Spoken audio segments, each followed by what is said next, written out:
신명기 2장 14절부터 23절까지 말씀입니다. 우리가 가데스 바네아를 떠나 세렉 골짜기를 건널 때까지 38년이 걸렸다. 여호와께서 그들에게 맹세하신 대로 모든 세대의 모든 군사들은 다 진영에서 사라지고 말았다. 그들이 진영에서 완전히 제거될 때까지 여호와의 손이 그들을 치셨던 것이다. 백성들 가운데 군사들이 모두 죽자 여호와께서 내게 말씀하셨다. 오늘 너희는 아르에 있는 모압 지역을 지나가게 될 것이다. 아멘. 이스라엘 백성들은 광야에서 40년의 시간을 보내게 됩니다. 이집트에서부터 가나안 땅까지의 여정은 실제로 몇 년이 걸리지 않을 거리였지만 오랜 시간이 걸린 거예요. 바로 앞에서 묵상한 것처럼 길이 막힌 채로 오랜 시간이 걸린다는 것은 분명 우리 하나님께서 먼저 우리를 위하여 준비하실 일이 있었기 때문에 그 일을 준비하시는 시간이라고 하는 믿음이 우리들에게 필요한 것입니다.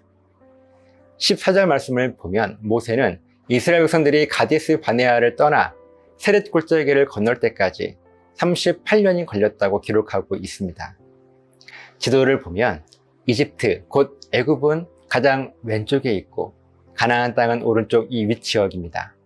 그리고 가운데 부분의 아래로 시내 광야가 보이고요. 그 위로 바란 광야가 보이는데 이 지역들이 우리가 말하는 광야 지역입니다.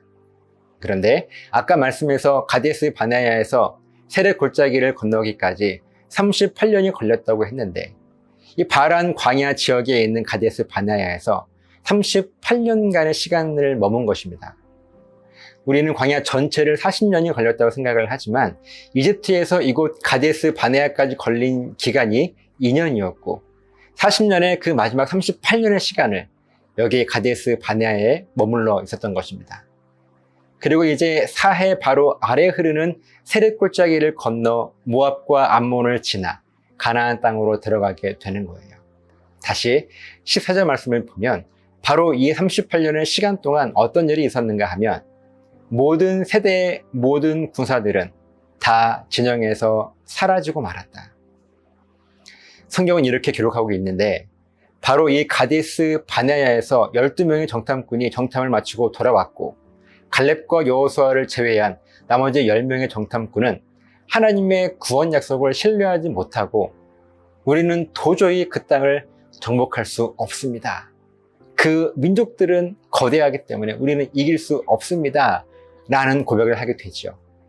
하나님은 이들의 이 불신앙의 고백을 들으시고 들으신 그대로 응답하시면서 그렇게 고백한 모든 사람들이 사라지게 되는데 38년이 걸린 것입니다. 15절 말씀을 보면 그렇게 하나님의 구원 약속을 믿지 못한 사람들이 완전히 제거될 때까지 하나님의 손이 그들을 치셨고 결국은 아무도 가나안 땅에 들어가지 못한 것입니다. 그렇게 16절부터 18절 말씀에서 믿음을 결단하지 못한 모든 사람들이 죽게 되어 사라져버리게 되자 바로 그때 하나님은 모세에게 말씀하십니다. 오늘 너희는 아르에 있는 모압 지역을 지나가게 될 것이다. 이제 때가 되어 가나안 땅에 들어갈 사람들만이 구원을 누리게 된 것입니다. 38년이라는 시간은 우리가 사는 인생의 시간과도 같아요. 그 38년의 시간은 심판의 시간이었습니다. 심판은 벌을 내리는 것만을 말하지 않아요. 부정적인 의미만 가지고 있지 않습니다. 국어사전의 의미도 어떤 문제와 관련된 일이나 사람에 대하여 잘못을 가려 결정 내리는 일이라는 의미이지 단순히 벌을 내린다는 의미만을 가지고 있지 않습니다. 결국 하나님의 심판의 본질은 구원과 죽음을 동시에 이루는 말입니다. 가데스 바네아에서 그 38년의 시간은 하나님의 심판의 시간이었는데 끝까지 믿음을 지킨 사람은 구원의 심판으로 믿음을 지키지 못하고 하나님을 잊어버린 사람들은 죽음의 심판을 받게 된 것입니다. 그렇다고 이스라엘 백성들이 구원받지 못했나요? 아니요. 분명 이스라엘 백성들은 가나안 땅에 들어가게 되어서 구원을 마음껏 누리게 됩니다. 하나님의 심판 앞에서 굳이 내가 아니어도 하나님은 하나님의 구원을 분명하게 이루실 것입니다.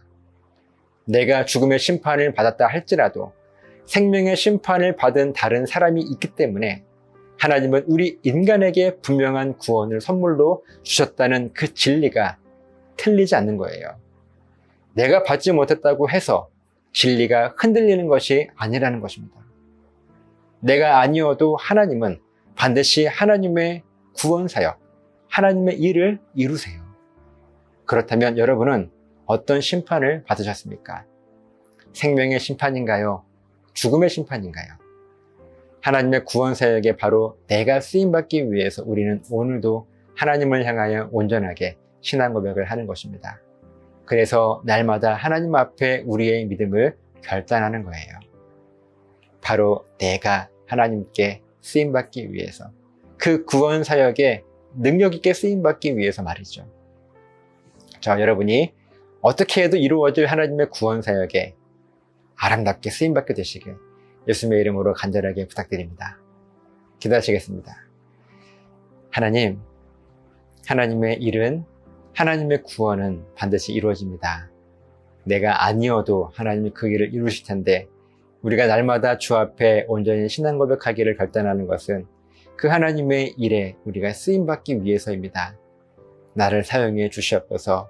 감사드리며 예수님 이름으로 기도합니다. 아멘.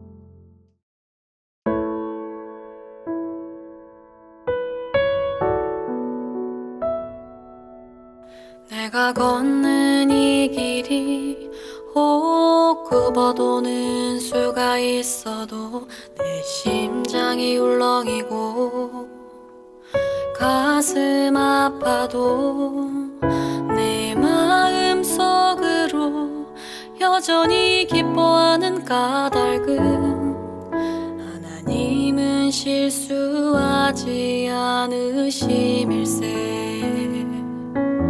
내가 세운 계획이 혹 빗나갈지 모르며 나의 희망 덧없이 쓰러질 수 있지만 나 여전히 인도하시는 주님을 신뢰하는 까닭은 주께서 내가 가야 할 길을 잘 아심일세.